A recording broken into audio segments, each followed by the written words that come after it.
अध्याय 9। कोई पीछा कर रहा है। उधर देखो, वो अजय तलवारबाज लब है।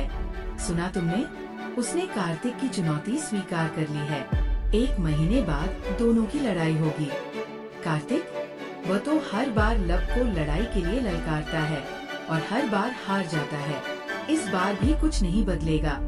मैं इतना निश्चित नहीं हूँ। लब को याददाश्त चली गई है और मैंने सुना है कि उसे लड़ना तक याद नहीं। इस बार हालात अलग हो सकते हैं। अगर लब को लड़ना याद ही नहीं, तो उससे लड़ने का क्या मतलब? इससे तो कार्तिक ही मूर्ख लगेगा, एक कमजोर इंसान से लड़ते हुए। शायद वह लब को हराने के लिए इतना ही बेताब है। दूसरी मेज पर कुछ लड़कियां आपस में फुसफुसा रही थी।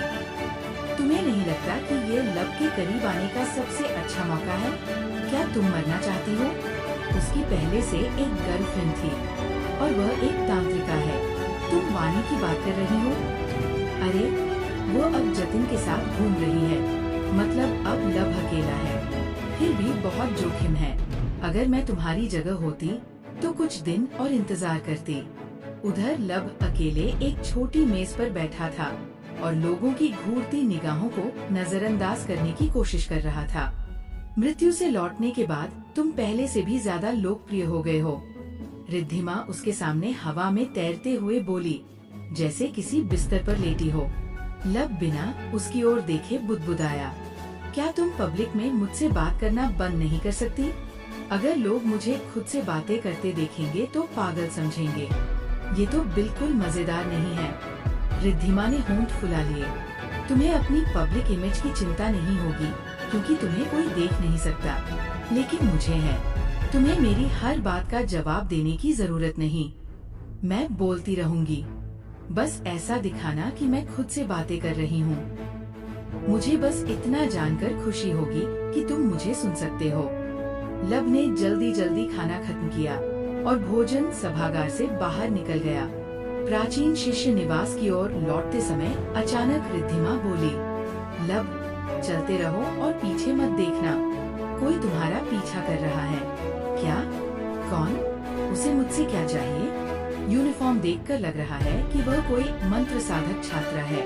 वो लड़की है तो ज्यादा चिंता की बात नहीं। शायद पिछले लब की कोई प्रशंसक होगी। रिद्धिमा उसकी बगल से उड़कर उस व्यक्ति की पहचान देखने चली गई। कुछ देर बाद लौटकर वो बोली, मुझे नहीं लगता कि वह तुम्हारी प्रशंसक है। तुम ऐसा कैसे कह सकती हो? क्योंकि वह निहारिका है और वह एक तांत्रिका है। तो क्या हुआ? अगर पुराना लब वाणी जैसी लड़की को डेट कर सकता था, तो दूसरी तांत्रिकाओं को भी आकर्षित कर सकता है। असल में निहारिका को मृत विद्या की तांत्रिका भी कहा जाता है। रिद्धिमा की आंखें हल्की सिकुड़ गईं। क्या तुम्हें नहीं लगता कि तुम्हारे मृत्यु से लौटने के तुरंत बाद उसका प्रकट होना बहुत बड़ा संयोग है? शायद उसे लगता है कि तुम्हें किसी जादू से पुनर्जीवित किया गया है, इसलिए वह तुम्हारी जासूसी कर रही है। क्या डरावना नाम है। क्या वह सच में मृत लोगों को जीवित कर सकती है? और सबसे जरूरी, क्या वो खतरनाक है? निहारिका, मेरे पुराने संसार में ऐसा कोई छात्र नहीं था। लब ने मन ही मन सोचा, नहीं, वह मृतकों को जीवित नहीं कर सकती। जहाँ तक खतरनाक होने की बात है, अकादमी में उसकी रेपुटेशन बहुत खराब है। कितनी खराब? अफवाह है कि उसे लाशों पर प्रयोग करना पसंद है और ऐसी चीजें जो मृतकों से जुड़ी हों। क्या इस दुनिया में लाशों के साथ छेड़छाड़ करने के खिलाफ कोई कानून नहीं? यह इस बात पर निर्भर करता है कि वह क्या कर रही है, लेकिन ज्यादातर मामलों में उसका काम गैर कानूनी नहीं है। शायद वह सिर्फ अपनी मृत विद्या का अभ्यास कर रही है, जो ऐसे मंत्र साधकों के लिए सामान्य बात है। तो क्या मृत विद्या भी डार्क मैजिक मानी जाती है? लब ने पूछा। हाँ, समझ गया। तो वह भी। अचानक रिद्धिमा चीखी, लब, सावधान, वह मैजिक इस्तेमाल कर रही है। क्या? लेकिन प्रतिक्रिया देने से पहले ही जमीन के नीचे से 2 हाथ निकले और लब की टांगे पकड़ ली। इसका क्या मतलब है? लब चिल्लाया, शांत रहो, वह सिर्फ तुम्हें रोक रही है। रिद्धिमा बोली। कुछ क्षण बाद छाया से एक छोटी सी आकृति बाहर आई। कृपया शांत रहो, मैं तुम्हें नुकसान नहीं पहुंचाऊंगी, निहारिका ने कहा। तुम। लब उसकी शक्ल देखकर ठिठक गया। निहारिका का शरीर बहुत छोटा और चेहरा बेहद नाजुक था। पहली नजर में वो 12 साल की बच्ची जैसी लगती थी। उसके लंबे काले बाल घुटनों से नीचे तक पहुंचते थे और उसकी आंखें गहरी लेकिन साफ थी। उसे देखते ही लब के मुंह से अनजाने में निकल गया, एक बच्ची? निहारिका की भौं फड़क उठी। किसी बच्ची कहा तुमने? मैं 19 साल की हूँ, पूरी तरह वयस्क। इतना कहकर उसने अपने काले जूतों से लब के घुटने पर जोरदार लात मारी। आह! बहुत दर्द हुआ। लब घुटना पकड़कर जमीन पर गिर पड़ा। तुमने कहा था कि नुकसान नहीं पहुंचाओगी, वह चिल्लाया। वह तुम्हारे मुझे इंसल्ट करने से पहले की बात थी, निहारिका ने नाक सिकोड़ते हुए कहा। अकादमी के नियमों के अनुसार ऑफिशियल मैच और युद्ध साधना केंद्र के बाहर मैजिक इस्तेमाल करना मना है। अगर स्कूल को पता चला तो तुम मुसीबत में पड़ जाओगी। ये सिर्फ मूलाधार मंत्र है, निहारिका ने कंधे उचकाए। जब तक मैं तुम्हें मार नहीं देती, मुझे इतनी छोटी बात पर सजा नहीं मिलेगी। तुमने सीधे नुकसान नहीं पहुंचाऊंगी से मार नहीं दूंगी तक छलांग लगा दी। रिद्धिमा हंस पड़ी। इतने भोले मत बनो, लब। वह एक तांत्रिका है, वो शिक्षकों के सामने किसी छात्र को पीट दे तब भी बच निकलेगी। लब ने दांत भींच लिए। तो ये दुनिया भी मेरी पुरानी दुनिया जैसी ही है, जहाँ ताकतवर लोग हत्या छोड़कर लगभग सब कुछ करके बच सकते हैं। उसने खुद को शांत किया और पूछा, तुम मुझसे चाहती क्या हो? मैं तुम्हारे शरीर की जांच करना चाहती हूँ, निहारिका ने बिना भाव के कहा। ये देखने के लिए कि तुम्हें किसी जादू से पुनर्जीवित किया गया है या नहीं। क्या?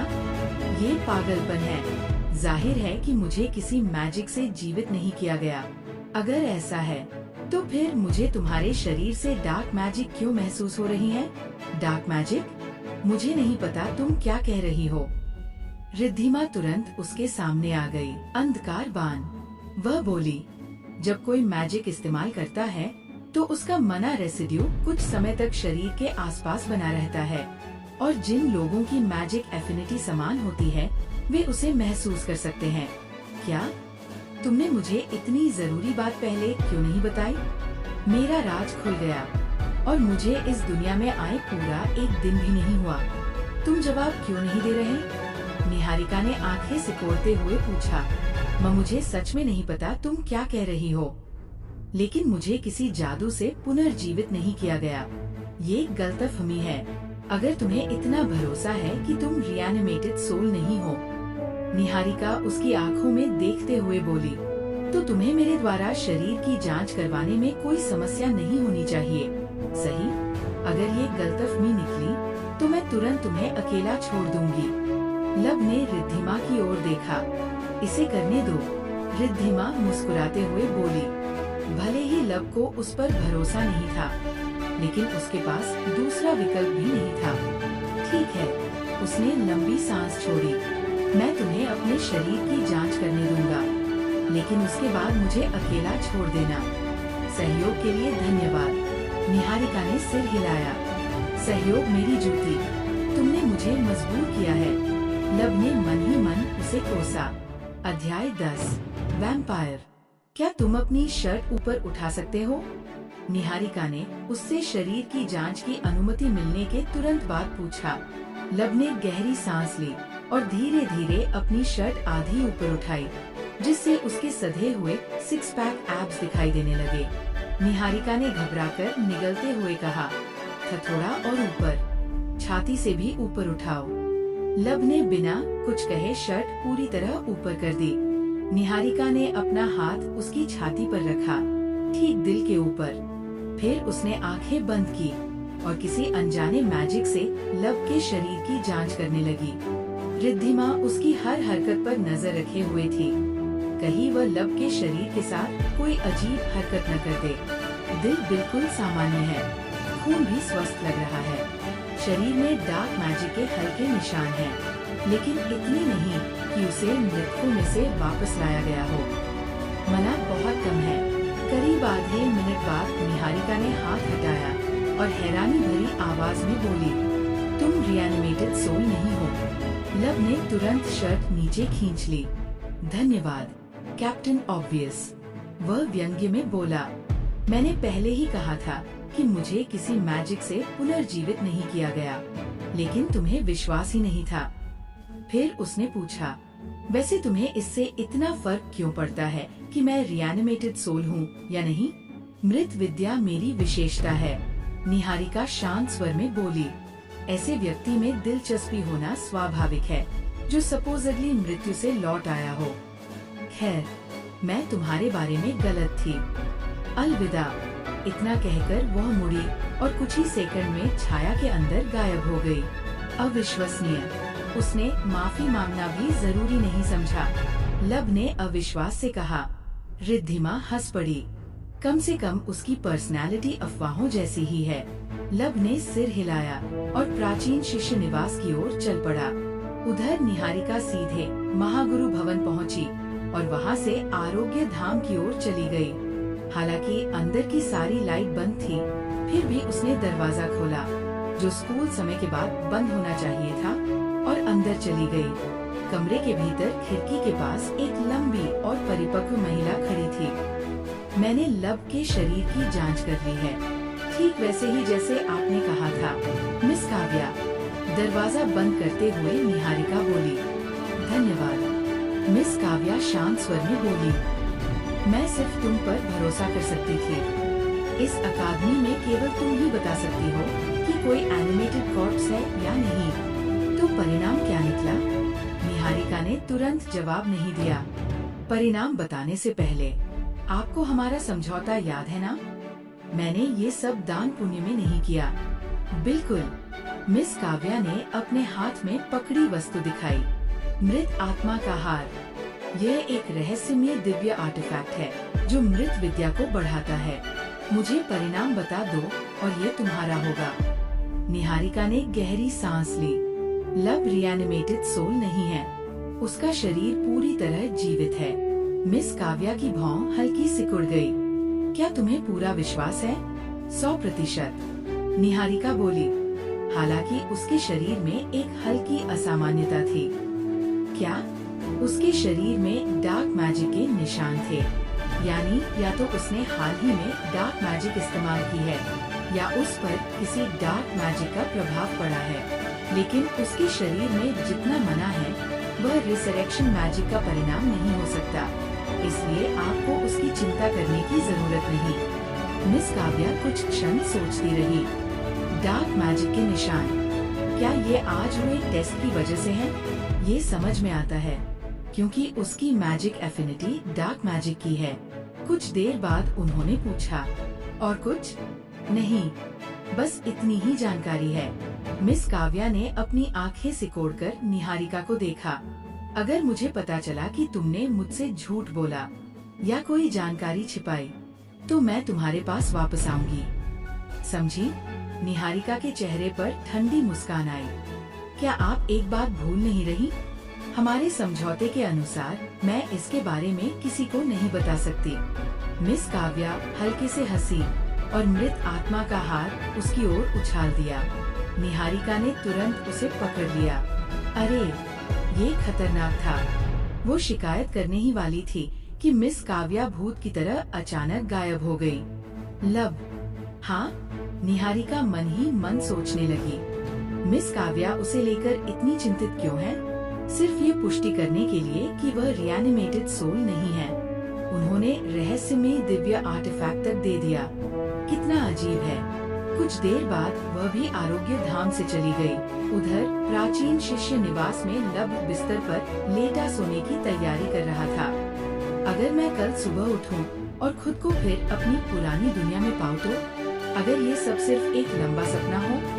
वह इन विचारों को रोक नहीं पा रहा था। हालांकि उसे इस दुनिया में आए एक दिन भी नहीं हुआ था, फिर भी वह इससे जुड़ने लगा था। वैसे मुझे सच में उम्मीद है कि तुम पूरी रात मुझे सोते हुए नहीं देखोगी। लब ने ऊपर तैर रही रिद्धिमा की ओर देखा। वह उसके चेहरे को लगातार घूर रही थी। क्यों नहीं? रिद्धिमा ने छेड़ते हुए कहा, तुम इंसानों के हिसाब से काफी हैंडसम हो और बिल्कुल मेरे टाइप के। इंसानों के हिसाब से? लब ने भौं उठाई।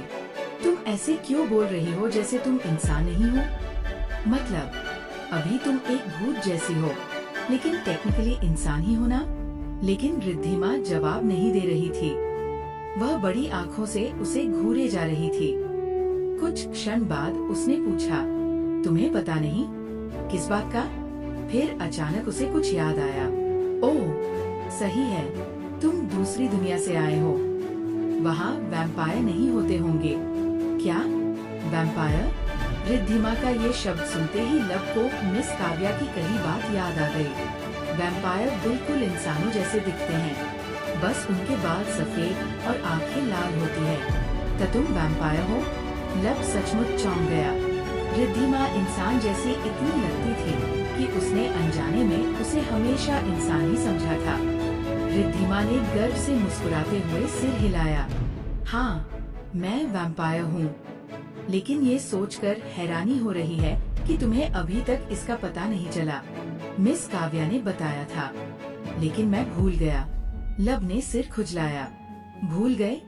रिद्धिमा ने अविश्वास से कहा, तुम्हारी मेमोरी इतनी अच्छी है कि तुम मैजिक स्पेल्स सेकंडों में याद कर लेते हो, और तुम ये भूल गए? परफेक्ट मेमोरी होने का मतलब ये नहीं कि छोटी मोटी बातें कभी नहीं भूलूंगा। लब ने तुरंत सफाई दी। आज मेरे दिमाग में पहले ही बहुत सारी चीजें चल रही हैं। अच्छा, ऐसा है? रिद्धिमा कुछ देर तक चुपचाप उसके चेहरे को देखती रही। क्या हुआ? लब ने पूछा। रिद्धिमा की आवाज अचानक धीमी हो गई।